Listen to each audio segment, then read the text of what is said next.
Hey, yeah, final video from me about digital tech stuff. Yeah, just wanted to share stories and examples and kind of paint a bit of a picture about what the use of digital tech looks like in, I guess, like an average day at the greenhouse. So yeah, kind of, well, it might just be, it's a bit of a free flow, so apologies in advance if I end up rambling. Yeah, so I guess I've noticed,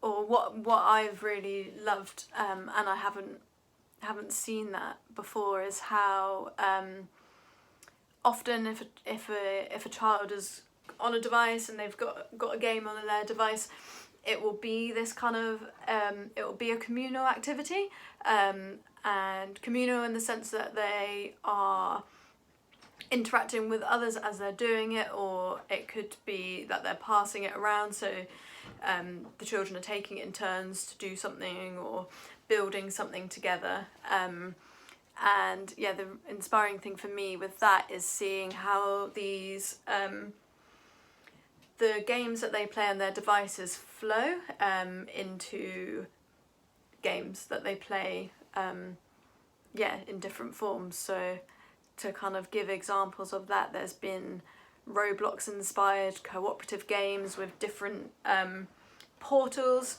in the woods and in the car park, and there's yeah, Getaway 2 inspired game where they've built real life roadblocks.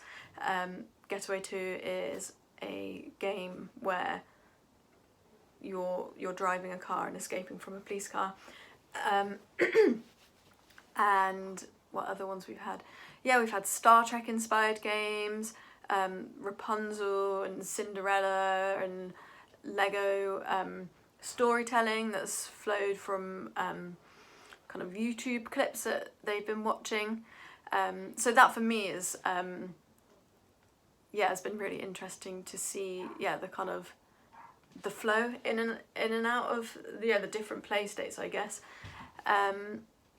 We've had in like a kind of growing interest in stop motion animation.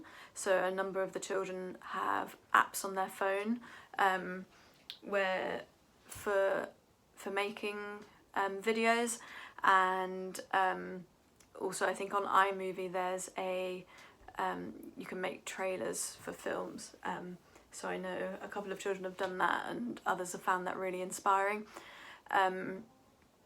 As the year kind of, as we've gone through the years, as we've gone through the year, I've noticed how the use of tech has become more intentional.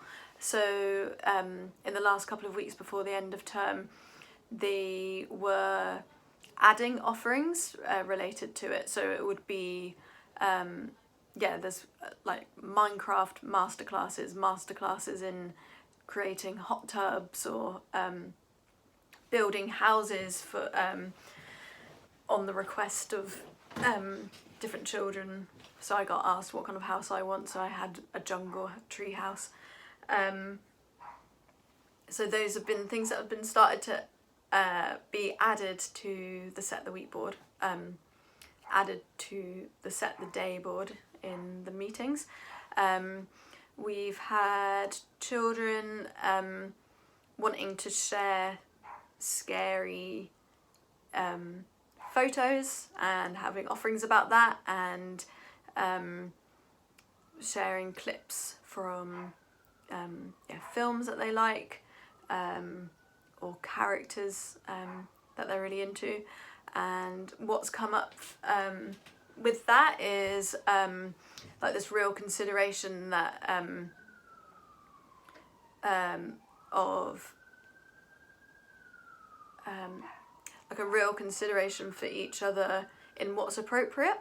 So with the scary image offering, there was a kind of like a content warning list, like this this image contains this and this, and you could get nightmares from it or be really freaked out. And with that, like a lot of a number of the children who were interested decided to opt out.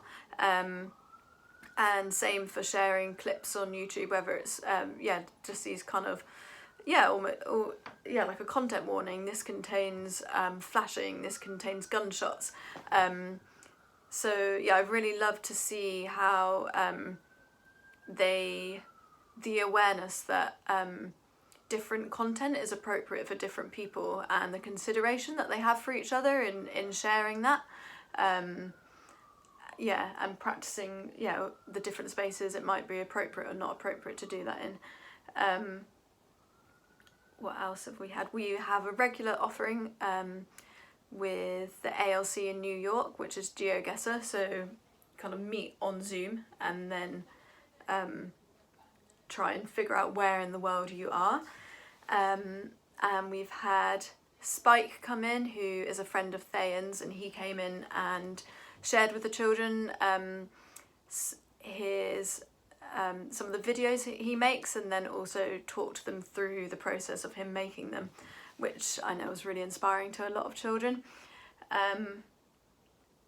We have a lot of sharings of music that seems to have really taken off, with them sharing their favourite artists and songs and music videos.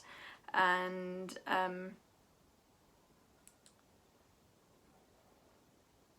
and then with the computer in the computer room, that seems to be more children do it as a more of a solitary activity, so go and do the scratch programming or creating images, but we have also had in there BBC Bite-Size activities where there'll be a group of them working, going through these kind of these challenges together. So that's just kind of a couple of examples.